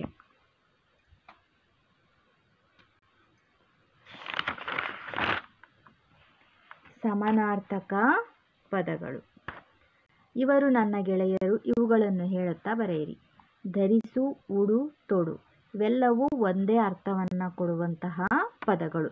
ಧರಿಸು ಅಂದ್ರೂ ಉಡು, ಉಡು ಅಂದ್ರೂ ತೊಡು ಇವೆಲ್ಲವೂ ಒಂದೇ ರೀತಿ ಒಂದೇ ಅರ್ಥವನ್ನು ಹೊಂದಿರುವಂತಹ ಪದಗಳು. ಬೀದಿ, ಓಣಿ, ಗಲ್ಲಿ. ಸೇಡು, ಹಗೆ, ದ್ವೇಷ. ಗಗನ, ಆಗಸ, ಆಕಾಶ ಎಲ್ಲವೂ ಒಂದೇ ಅರ್ಥವನ್ನು ಕೊಡುವಂತಹ ಬೇರೆ ಬೇರೆ ಪದಗಳು.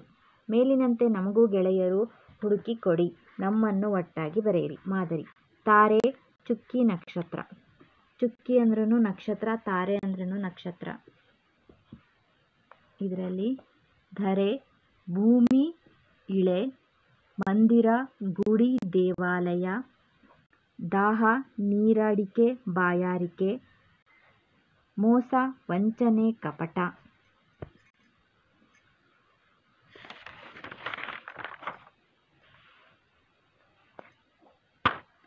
ಸೊಕ್ಕು, ಅಹಂಕಾರ, ಮದ. ದಣಿವು, ಆಯಾಸ, ಬಳಲಿಕೆ. ಅರಿವು, ತಿಳುವಳಿಕೆ, ಎಚ್ಚರ.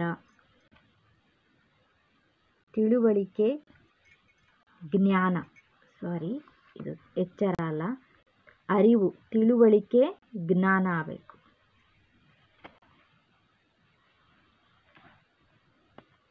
ಕಿರು ಪರೀಕ್ಷೆ. ಆಡಿದನು, ಆಡುತ್ತಾನೆ, ಆಡುವನು. ನಡೆದಳು, ನಡೆಯುತ್ತಾಳೆ, ನಡೆಯುವಳು. ಹಾರಿದನು, ಹಾರುತ್ತಾನೆ, ಹಾರುವನು. ಬರೆದನು, ಬರೆಯುತ್ತಾನೆ, ಬರೆಯುವನು. ಓಡಿದನು, ಓಡುತ್ತಾನೆ, ಓಡುವನು. ಪಡೆದಳು, ಪಡೆಯುತ್ತಾಳೆ, ಪಡೆಯುವಳು. ವೃತ್ತದೊಳಗಿನ ನಮ್ಮನ್ನು ಸೇರಿಸಿ ವಾಕ್ಯಗಳನ್ನು ರಚಿಸಿ. ರಾಣಿ ಹಾಡನ್ನು ಹಾಡಿದಳು. ರಾಣಿ ಹಾಡನ್ನು ಹಾಡುತ್ತಿದ್ದಾಳೆ. ರಾಣಿ ಹಾಡನ್ನು ಹಾಡುವಳು. ಪಾಠವನ್ನು ಅಫೀಫಾ ಬರೆದಳು. ಪಾಠವನ್ನು ಅಫೀಫಾ ಬರೆಯುತ್ತಾಳೆ. ಪಾಠವನ್ನು ಅಫೀಫಾ ಬರೆಯುವಳು.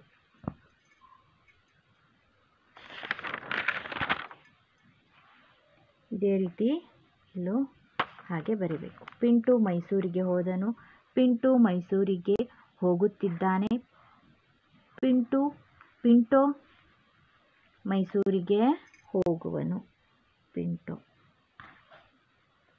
ಚೌಕದೊಳಗಿನ ಪದಕ್ಕೆ ಹೊಂದುವ ಸಮಾನಾರ್ಥಕ ಪದಗಳೊಂದಿಗೆ ಗೆರೆ ಎಳೆದು ಜೋಡಿಸಿ ಬರೆಯಿರಿ.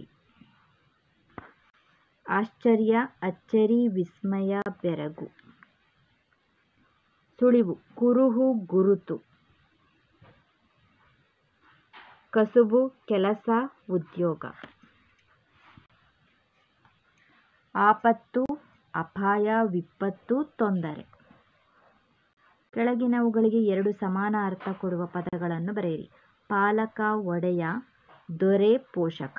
ಇಳೆ, ಭೂಮಿ. ಧರೆ, ನೆಲ. ಸೂರ್ಯ, ಭಾಸ್ಕರ. ದಿನಕರ, ಆದಿತ್ಯ. ಕಾಡು, ಅರಣ್ಯ. ಕಾನನ, ಅಡವಿ. ತೆರಿಗೆ, ಸುಂಕ. ಶುಲ್ಕ, ದಂಡ. ಶಶಿ, ಸುಧಾಕರ, ಚಂದ್ರ. ಪಂಕಜ, ವಾರಿಜ. ಕಮಲ, ತಾವರೆ. ನೆನಪಿಸು, ಸ್ಮರಿಸು. ಸ್ಮರಣೆ, ಜಪಿಸು. ಕಾಲ, ವೇಳೆ. ಸಮಯ, ಅವಧಿ.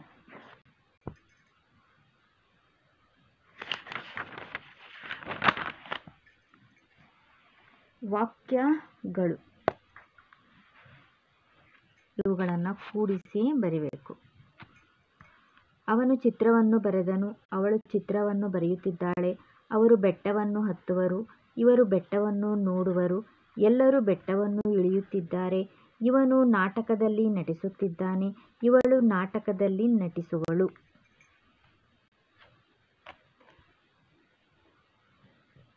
ಸನ್ನಿವೇಶ ಗಮನಿಸಿ ಇಲ್ಲೊಂದು ಕಥೆಯನ್ನು ಬರೀಬೇಕು. ಒಂದು ದಿನ ಮೇಕೆಯು ಕಾಡಿನಲ್ಲಿ ಹೋಗುವಾಗ ನರಿಯೊಂದು ಅಡ್ಡಗಟ್ಟಿ ನಾನು ನಿನ್ನನ್ನು ತಿನ್ನುತ್ತೇನೆ ಎಂದಿತು. ಆಗ ಮೇಕೆಯು, ನೀನು ನನ್ನನ್ನು ತಿನ್ನುವ ಮೊದಲು ನಾನು ದಾರಿಯಲ್ಲಿ ಬರುವಾಗ ಬಾವಿಯಲ್ಲಿ ನಿನ್ನ ಹಾಗೆ ಇರುವ ನರಿಯು ನನಗೆ ಹೇಳಿತು, ನಿನ್ನನ್ನು ಕರೆದುಕೊಂಡು ಬಾ ಎಂದು. ಆಗ ನರಿಯು, ನನ್ನನ್ನು ಕರೆದುಕೊಂಡು ಬಾ ಎಂದಿತೆ, ನಡಿ ಹೋಗೋಣ. ಇಬ್ಬರೂ ಬಾವಿಯ ಬಳಿ ಬಂದರು. ನರಿ ಬಾವಿಗೆ ಇಣುಕಿ ನೋಡಿತು, ಅದರ ಪ್ರತಿಬಿಂಬ ಕಂಡು ಕೂಗಿತು. ಆಗ ಅದು ಪ್ರತಿಧ್ವನಿಸಿತು. ನರಿ ಕೋಪದಿಂದ ಬಾವಿಗೆ ಹಾರಿತು, ಮೇಕೆ ತಪ್ಪಿಸಿಕೊಂಡು ಹೋಯಿತು.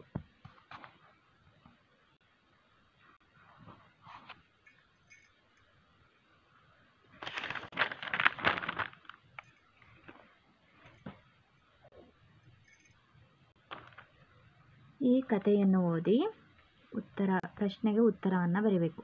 ಸೋಮಣ್ಣನ ಕುಟುಂಬದವರು ಯಾರು ಯಾರು? ಸೋಮಣ್ಣನ ಕುಟುಂಬದವರು ಹೆಂಡತಿ ಶಾರದಾ ಮತ್ತು ಮಕ್ಕಳು ಕಿರಣ, ಜ್ಯೋತಿ. ಸೋಮಣ್ಣನ ಮಕ್ಕಳ ಬಗ್ಗೆ ಬರೆಯಿರಿ. ಸೋಮಣ್ಣನ ಮಗ ಕಿರಣ 2ನೇ ತರಗತಿ ಓದುತ್ತಿದ್ದಾನೆ. ಅವನು ಜಾಣ ಬಾಲಕ. ಬಿಡುವಿನ ಸಮಯದಲ್ಲಿ ತಂದೆ ತಾಯಿಗೆ ಸಹಾಯ ಮಾಡುತ್ತಿದ್ದನು. ಮಗಳು ಜ್ಯೋತಿ ಇನ್ನೂ ಚಿಕ್ಕವಳು, ಅಂಗನವಾಡಿಗೆ ಹೋಗುತ್ತಿದ್ದಾಳೆ. ಸೋಮಣ್ಣನು ಹೊಲದಲ್ಲಿ ಹೇಗೆ ದುಡಿಯುತ್ತಿದ್ದಾನೆಂಬುದನ್ನು ವಿವರಿಸಿ ಬರೆಯಿರಿ. ಸೋಮಣ್ಣನು ಹೊಲದಲ್ಲಿ ಕಷ್ಟಪಟ್ಟು ದುಡಿಯುತ್ತಿದ್ದನು. ರಂಟೆ ಕುಂಟೆ ಹೊಡೆದು ಹೊಲವನ್ನು ಹದ ಮಾಡುತ್ತಿದ್ದನು. ಸಮಯಕ್ಕೆ ಸರಿಯಾಗಿ ಬೀಜ ಬಿತ್ತುತ್ತಿದ್ದನು. ದವಸ ಧಾನ್ಯಗಳನ್ನು ಮತ್ತು ಕಬ್ಬು, ಬಾಳೆ ಇನ್ನಿತರ ಬೆಳೆಗಳನ್ನು ಬೆಳೆಯುತ್ತಿದ್ದನು. ರೈತರನ್ನು ಅನ್ನದಾತರು ಎಂದು ಏಕೆ ಕರೆಯುತ್ತಾರೆ? 4ನೇದು, ರೈತರು ಜಗತ್ತಿಗೆ ಅನ್ನ ನೀಡುತ್ತಿರುವರು, ಆದ್ದರಿಂದ ಅವರನ್ನು ಅನ್ನದಾತರು ಎಂದು ಕರೆಯುತ್ತಾರೆ.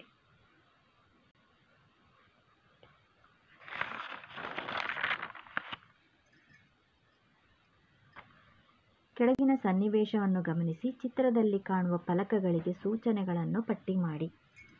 ಇಲ್ಲಿ ಯಾವ ಯಾವ ಸೂಚನೆ ಇದೆ ಚಿತ್ರದಲ್ಲಿ ಅನ್ನೋದನ್ನಲ್ಲಿ ಬರಿಬೇಕು. ವೈದ್ಯರ ಹೆಸರು doctor Madhusudan, doctor Mary George, doctor Salim Pathan, doctor Santosh Patil. ಒಳರೋಗಿಗಳ ವಿಭಾಗ, ಆಸ್ಪತ್ರೆಯ ಪರಿಸರ ಸ್ವಚ್ಛವಾಗಿಡಿ. ಶಸ್ತ್ರಚಿಕಿತ್ಸೆ ವಿಭಾಗ, ಚಿಕ್ಕ ಸಂಸಾರ ಚೊಕ್ಕ ಸಂಸಾರ. ನೇತ್ರದಾನ ಮಾಡಿರಿ, ಪೋಲಿಯೋ ಲಸಿಕೆ ಹಾಕಿಸಿರಿ. ಇಷ್ಟೆಲ್ಲ ಅಲ್ಲಿ ಫಲಕಗಳನ್ನು ಹಾಕಲಾಗಿದೆ. ನಾವು ನೋಡ್ತೀವಲ್ವ ಆಸ್ಪತ್ರೆಗೆ ಹೋದಾಗ ಇಂತಹ ಫಲಕಗಳನ್ನು. ಈ ಪ್ರಸಿದ್ಧ ವ್ಯಕ್ತಿಗಳ ಬಗ್ಗೆ ವಿಷಯ ಸಂಗ್ರಹಿಸಿ ಬರೆಯಿರಿ. Kalpana Chawla March 17, 1962 February 1, 2003. ಇವರು ಜನಿಸಿದ್ದು ಮಾರ್ಚ್ 17, 1962, ನಿಧನರಾಗಿದ್ದು 2003ರಲ್ಲಿ. ಒಬ್ಬ ಭಾರತೀಯ ಅಮೆರಿಕನ್ ಗಗನಯಾತ್ರಿ ಮತ್ತು ಏರೋಸ್ಪೇಸ್ ಇಂಜಿನಿಯರ್ ಆಗಿದ್ದು ಅವರು ಬಾಹ್ಯಾಕಾಶಕ್ಕೆ ಹಾರಿದ ಭಾರತೀಯ ಮಹಿಳೆಯಾಗಿದ್ದಾರೆ. ಮಹಾತ್ಮ ಗಾಂಧೀಜಿಯವರು ನಮಗೆ ಸ್ವಾತಂತ್ರ್ಯವನ್ನು ತಂದುಕೊಟ್ಟಿದ್ದಾರೆ. ಬ್ರಿಟಿಷರ ವಿರುದ್ಧ ಶಾಂತಿ ಮತ್ತು ಅಹಿಂಸೆ ಎಂಬ ಅಸ್ತ್ರದಿಂದ ಹೋರಾಡಿದ್ದಾರೆ. ಅಕ್ಟೋಬರ್ 2ರಂದು ಗಾಂಧಿ ಜಯಂತಿಯನ್ನು ಆಚರಿಸುತ್ತೇವೆ. ಕುವೆಂಪು.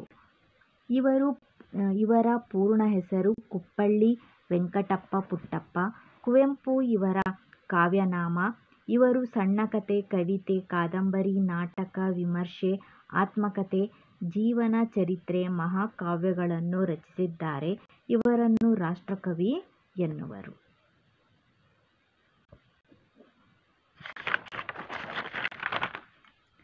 ಪತ್ರ ಲೇಖನ. ನಿಮ್ಮ ಶಾಲೆಯನ್ನು ಕುರಿತು ನಿಮ್ಮ ಗೆಳೆಯ ಗೆಳತಿಗೆ ಪತ್ರ ಬರೆಯಿರಿ. ಇಲ್ಲಿ ನಿಮ್ಮ ಹೆಸರನ್ನು ಬರೆಯಿರಿ. ನಲ್ಮೆಯ ಗೆಳತಿಯಾದ ನಿಮ್ಮ ಸ್ನೇಹಿತೆಯ ಹೆಸರನ್ನು ನೀವು ಬರೀರಿ. ನಿನ್ನ ಗೆಳೆಯನ ನಮಸ್ಕಾರಗಳು. ನಾನು ಇಲ್ಲಿ ಕ್ಷೇಮವಾಗಿದ್ದೇನೆ. ನಿನ್ನ ಕ್ಷೇಮ ಸಮಾಚಾರಕ್ಕೆ ಪತ್ರ ಬರೆ. ಈ ಪತ್ರ ಬರೆಯಲು ಕಾರಣವೇನೆಂದರೆ, ನಾನು ಈಗ ಸೇರಿರುವ ಹೊಸ ಶಾಲೆಯು ತುಂಬ ಚೆನ್ನಾಗಿದೆ. ಶಾಲೆಯ ಮುಂದೆ ಹೂತೋಟವಿದೆ, ಹಿಂದೆ ಆಟದ ಮೈದಾನವಿದೆ. ಎಲ್ಲ ಶಿಕ್ಷಕರು ಚೆನ್ನಾಗಿ ಪಾಠ ಮಾಡುತ್ತಾರೆ. ಹೊಸ ಗೆಳೆಯ ಗೆಳತಿಯರಾಗಿದ್ದಾರೆ. ಶಾಲೆಯು ನನ್ನ ಮನೆಯ ಹತ್ತಿರವಾಗಿದೆ. ನಡೆದೇ ಹೋಗುತ್ತೇನೆ. ಇನ್ನೂ ಏನು ವಿಷಯವಿಲ್ಲ. ನಿನ್ನ ಶಾಲೆಯ ಬಗ್ಗೆ ನನಗೆ ಪತ್ರ ಬರೆ. ಇಂತಿ ನಿನ್ನ ಪ್ರೀತಿಯ ಗೆಳೆಯ. ಇಲ್ಲಿ ನಿಮ್ಮ ಕೆಳಗಡೆ ನಿಮ್ಮ ಹೆಸರು ಬರೀರಿ. ಇದು ಗೆಳತಿ, ಅವರ ಹೆಸರನ್ನು ಅಲ್ಲಿ ಬರೀರಿ. ಈಗ ಮಕ್ಕಳ ದಿನಾಚರಣೆಯ ಕುರಿತು ನಿಮ್ಮ ತಾಯಿಗೆ ಒಂದು ಪತ್ರ. ಇಂದ ನಿಮ್ಮ ಹೆಸರನ್ನು ಇಲ್ಲಿ ಬರೀರಿ. ಇಲ್ಲಿ ನಿಮ್ಮ ಹೆಸರನ್ನು ಬರ್ಕೊಳ್ರಿ. ಮಾತೃಶ್ರೀಯವರಿಗೆ ನನ್ನ ನಮಸ್ಕಾರಗಳು. ನಾನು ಇಲ್ಲಿ ಕ್ಷೇಮವಾಗಿದ್ದೇನೆ. ನಿಮ್ಮ ಕ್ಷೇಮ ಸಮಾಚಾರಕ್ಕೆ ಪತ್ರ ಬರೆಯಿರಿ. ಈ ಪತ್ರ ಬರೆಯಲು ಕಾರಣವೇನೆಂದರೆ, ನಮ್ಮ ಶಾಲೆಯಲ್ಲಿ ನವೆಂಬರ್ 14ರಂದು ಮಕ್ಕಳ ದಿನಾಚರಣೆಯನ್ನು ಆಚರಿಸಿದೆವು.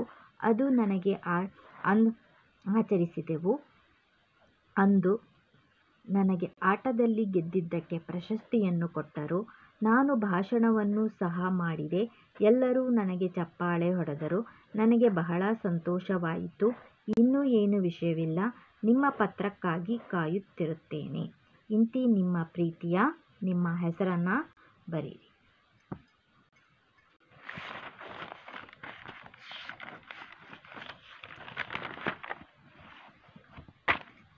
ಇಲ್ಲಿ ಪತ್ರ ಬರೆಯುವಾಗ ಯಾರಿಗೆ ನಾವು ಏನಂತ ಸಂಬೋಧನೆ ಮಾಡಬೇಕು ಅನ್ನೋದನ್ನು ಇಲ್ಲಿ ಕೊಟ್ಟಿದ್ದಾರೆ. ತಂದೆಗೆ ಇದನ್ನು ಮ್ಯಾಚ್ ಮಾಡಿ ಬರಿಬೇಕು. ತಂದೆಗೆ ತೀರ್ಥರೂಪ, ತಾಯಿಗೆ ಮಾತೃಶ್ರೀ, ಗುರುಗಳಿಗೆ ಪೂಜ್ಯ, ಗೆಳೆಯ ಗೆಳತಿಗೆ ನಲ್ಮೆಯ, ಚಿಕ್ಕಪ್ಪ ದೊಡ್ಡಪ್ಪನಿಗೆ ತೀರ್ಥರೂಪ ಸಮಾನ, ಚಿಕ್ಕಮ್ಮ ದೊಡ್ಡಮ್ಮನಿಗೆ ಮಾತೃಶ್ರೀ ಸಮಾನ, ಕಿರಿಯರಿಗೆ ಚಿರಂಜೀವಿ. ಗೆಳೆಯನಿಗೆ ಪತ್ರ ಬರೆಯುವಾಗ ನಲ್ಮೆಯ ಎಂಬ ಸಂಬೋಧನೆ ಬಳಸುವರು. ಇಲ್ಲಿ ಆಪ್ಷನ್ ಕೊಟ್ಟಿದ್ದಾರೆ. ಗೆಳೆಯ ಗೆಳತಿಗೆ ನಲ್ಮೆಯ. ಗುರುಗಳಿಗೆ ಪತ್ರ ಬರೆಯುವಾಗ ಪೂಜ್ಯ ಎಂಬ ಸಂಬೋಧನೆ ಬಳಸುವರು. ಕಿರಿಯರಿಗೆ ಪತ್ರ ಬರೆಯುವಾಗ ಚಿರಂಜೀವಿ ಎಂಬ ಸಂಬೋಧನೆ. ತಾಯಿಗೆ ಪತ್ರ ಬರೆಯುವಾಗ ಮಾತೃಶ್ರೀ ಎಂಬ ಸಂಬೋಧನೆ. ತಂದೆಗೆ ಪತ್ರ ಬರೆಯುವಾಗ ತೀರ್ಥರೂಪ ಎಂಬ ಸಂಬೋಧನೆ.